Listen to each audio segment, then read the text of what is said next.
January 1943, northern Tunisia. The desert is quiet in the last hour before dawn. Cold air settles over the American outpost, the kind of stillness that presses against the skin and makes every sound feel sharper.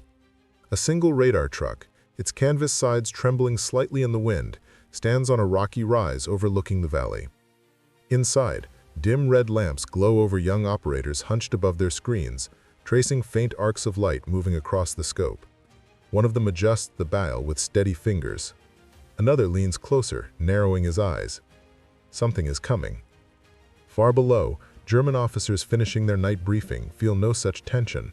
Their armored column is already rumbling into position, confident the Americans are blind in the darkness. To them, radar is little more than an experimental toy, nothing that could shape a battlefield.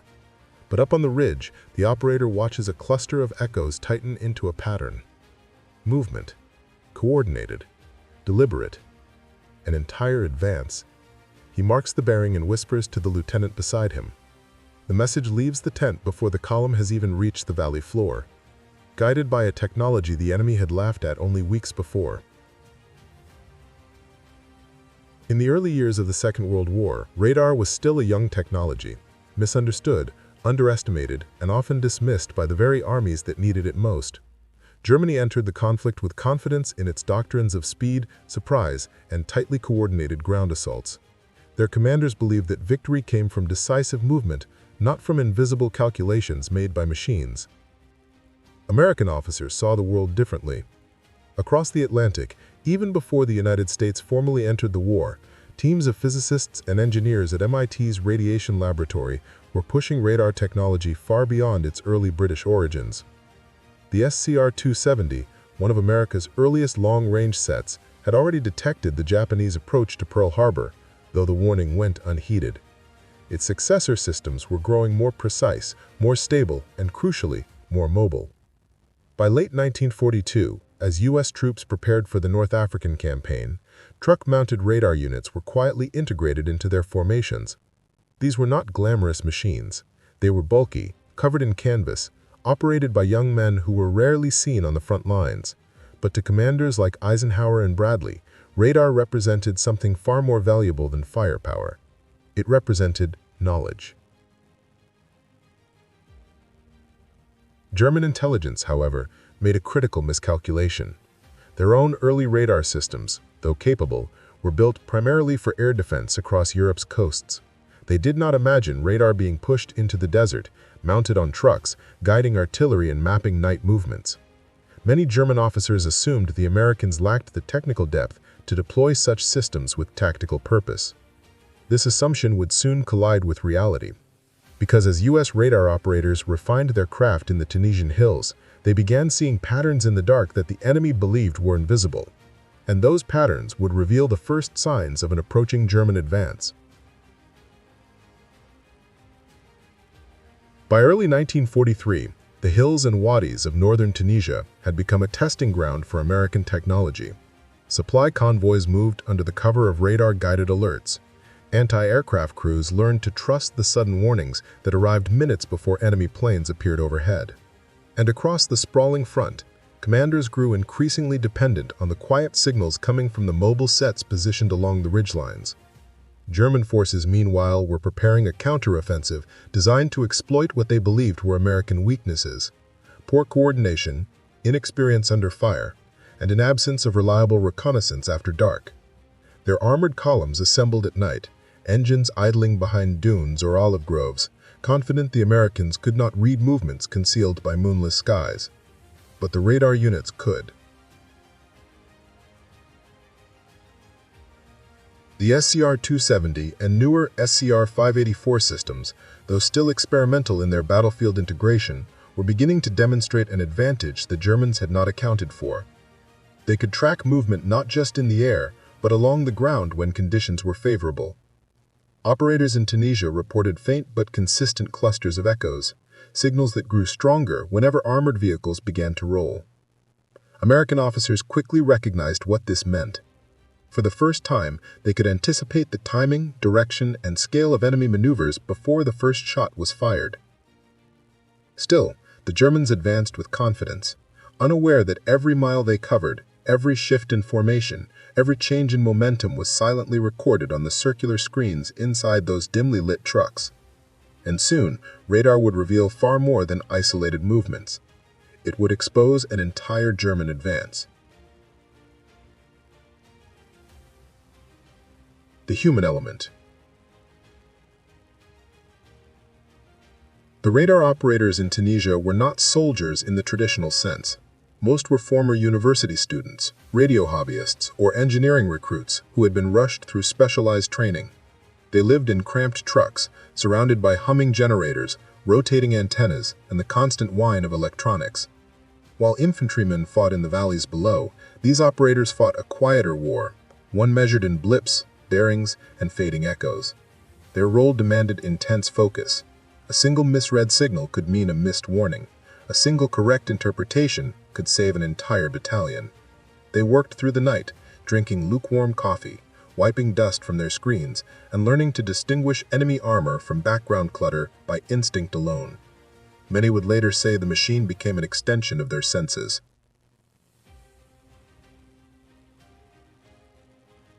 The technological edge. American radar was not perfect, but it was improving rapidly.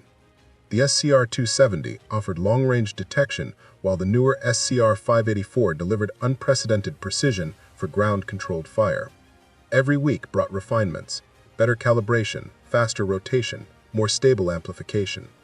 What set the American systems apart was mobility.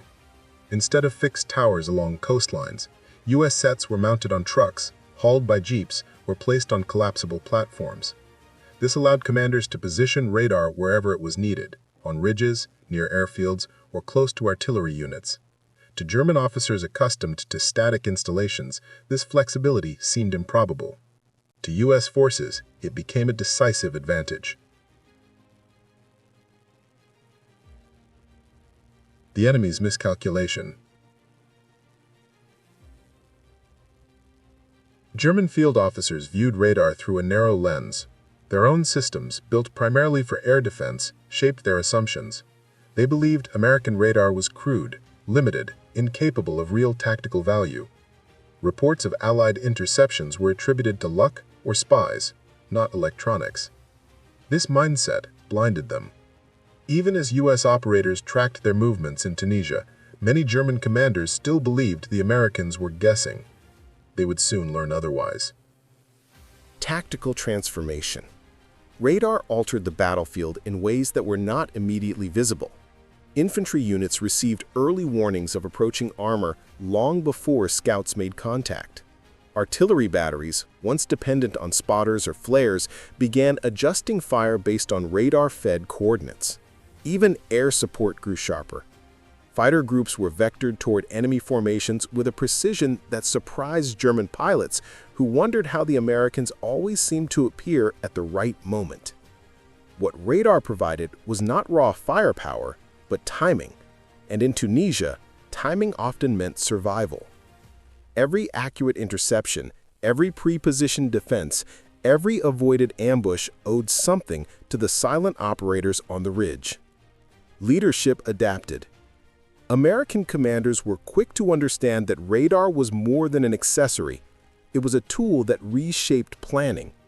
Orders increasingly integrated radar reports directly into tactical maps. Patrol routes shifted based on predicted enemy movements. Defensive lines were reinforced not where danger was seen, but where radar indicated it would appear. Generals who had once viewed the technology with caution now demanded more units, more sets, more trained operators. Radar was no longer experimental, it was essential. Psychological shift. As radar-guided responses multiplied, German forces began noticing patterns. American positions strengthened before attacks. Artillery found targets with uncanny accuracy, and air support arrived too quickly to be coincidence. Confusion spread through reports and briefings. Was the enemy listening to their transmissions? Did they have new reconnaissance aircraft? Few imagined the truth. Fewer still understood how deeply it was shaping the campaign. And soon all of these angles would converge in the moment radar exposed an entire German advance. In the pre-dawn hours of February 1943, the German plan for a sweeping armored push toward the American lines began to unfold. Columns of Panzer IVs, half-tracks, and supporting infantry advanced through narrow passes and shallow valleys, using the darkness as their shield. Their commanders believed surprise was on their side. The terrain favored them, the night concealed them, and intelligence reports suggested the Americans were unprepared for a coordinated strike. But on a ridge several miles away, the radar crew watched the echoes gather. At first, the screen showed only scattered movements, small returns consistent with patrols or supply vehicles. Then the pattern thickened. Echoes aligned, merged, stretched, and moved with unmistakable rhythm. The operators knew the signatures by now. The slow, heavy pulse of tanks, the clustered trail of supporting vehicles, the measured advance of infantry marching alongside armor. The lieutenant in charge issued the report immediately. Coordinates, estimated numbers, rate of movement. The information moved through American channels faster than the German column moved through the valley. Within minutes, artillery batteries were awakened, air support units were alerted, and frontline commanders were repositioning their men according to radar-fed predictions. Not guesses, not reconnaissance, but precise readings of an enemy force still hidden in darkness. Down in the valley, the German advance rolled forward, unaware that every mile was being tracked in real time. And the moment they emerged into engagement range, the Americans would be waiting. The first American shells landed before the German column even reached its planned dispersal point. Not scattered, not probing, but accurate. So precise that German officers were convinced an unseen observer was directing the fire. Tank crews scrambled for cover, engines roaring as vehicles attempted to maneuver out of the kill zones. Yet each time they shifted, the artillery adjusted with them. New coordinates were fed from the radar post to the batteries, and the guns responded with mechanical discipline. Then came the aircraft. P-38s and A-20s swept in at dawn, guided not by chance sightings, but by exact bearings relayed minutes earlier. They struck the lead elements of the German advance, forcing the entire column to halt and compress, creating a perfect target map for the artillery that followed. German officers were stunned. Their night movement had been calculated for darkness, secrecy, and surprise. Yet the Americans had met them not with hesitation, but with a synchronized defensive response that unfolded as if the entire battlefield had been rehearsed. Trying to regain control, German commanders issued frantic repositioning orders, but each shift seemed anticipated. Every attempt to regroup triggered another accurate salvo. Reports from the front reached higher headquarters with a single repeated question: how do they see us? By mid-morning, the advance had stalled. Vehicles burned in the valley, survivors dug in where they could, hoping to escape the invisible eye tracking their every move.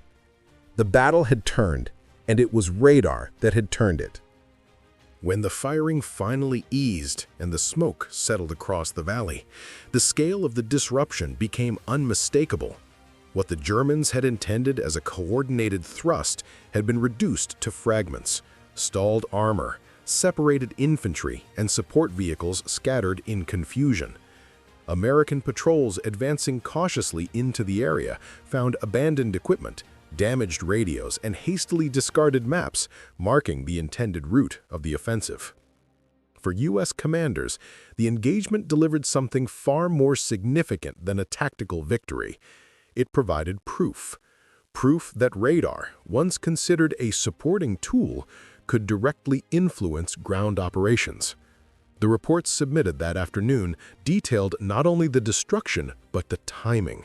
When the echoes appeared, when the guns fired, how the enemy shifted, and how radar tracked each movement. German field intelligence, meanwhile, struggled to understand what had occurred. Their initial assessments suggested a breach in communication security or an Allied infiltration of their planning. Some officers insisted the Americans must have used aircraft to shadow the advance. Others blamed defective radio discipline. very few accepted the possibility that radar alone had revealed so much, so clearly. Captured diary entries and later post-war interviews reflect the same disbelief. Many German soldiers described the engagement as eerie, as if the Americans knew every step before we took it. And as word spread through U.S. units, one thing became clear. The success in Tunisia was not an accident. It was the beginning of a new way of fighting. In the weeks that followed, radar units across the North African front were expanded, reorganized, and given clearer operational authority. Commanders who had once viewed the technology as experimental now demanded radar coverage for every major movement: convoys, night patrols, artillery shifts, and even supply drops. Training programs accelerated. More trucks were fitted with rotating dishes. More operators were deployed to forward positions where their work could influence the battle in real time. The Germans, meanwhile, began reassessing their assumptions. Field reports from Tunisia reached headquarters in Europe, warning that the Americans possessed a detection capability that rendered night advances increasingly risky. Tactical manuals were quietly amended. Columns were ordered to disperse more widely, to vary their routes, to restrict radio traffic, and to conduct movements under heavier camouflage. But these adjustments came slowly, and often too late. By the time Africa shifted towards its final battles, the Allies were already integrating radar into a broader system of intelligence: signal intercepts, aerial reconnaissance, code breaking, and ground observers, all feeding the same strategic machine. The Tunisian engagement became a quiet turning point. It did not make headlines. It did not carry the drama of a major battle. But inside staff tents and briefing rooms, it reshaped expectations. Radar was now a weapon, not one that fired shells or bullets, but one that delivered certainty in a war defined by chaos. And this certainty would follow the Allies across the Mediterranean, into Italy, across France, and eventually to the heart of Germany itself. In the end, the radar-guided interception in Tunisia did more than stop a single German advance. It marked the moment when an invisible technology stepped fully into the visible war. The desert engagement proved what a handful of physicists, engineers, and young operators had believed all along: that information could be as decisive as firepower, and that clarity in the darkness could determine the fate of thousands. Radar would go on to shape every major Allied campaign that followed. In Italy, it guided night fighters across the mountainous terrain. In Normandy, it tracked incoming German aircraft and coordinated the movement of thousands of ships. In the Pacific, it protected convoys, directed interceptors, and helped predict enemy strikes before they reached American lines. Yet the story always comes back to the same core truth. The power of radar did not rest only in its machinery, but in the people who used it. Operators who spent long nights listening to static, technicians who repaired fragile equipment under fire, commanders who trusted lines on a screen more than the uncertainty of the battlefield. Their work revealed a deeper shift taking place across the Allied war effort: the rise of science as a central pillar of strategy. Radar did not replace courage or discipline, it strengthened them. It gave soldiers confidence that someone was watching the unseen. It gave aircrew faith that friendly warnings would arrive in time. And it gave commanders the one advantage no army can afford to lose: foresight. For the Germans, the engagement in Tunisia was a warning unheeded. They entered the war believing speed and aggression would define victory. But the Americans had begun rewriting the rules, using knowledge as a weapon the enemy could neither see nor counter fast enough. And in that quiet moment before dawn, when a faint cluster of echoes appeared on a screen inside a dusty truck, the nature of modern warfare shifted forever. The battlefield was no longer ruled only by those who struck hardest, but by those who could see first.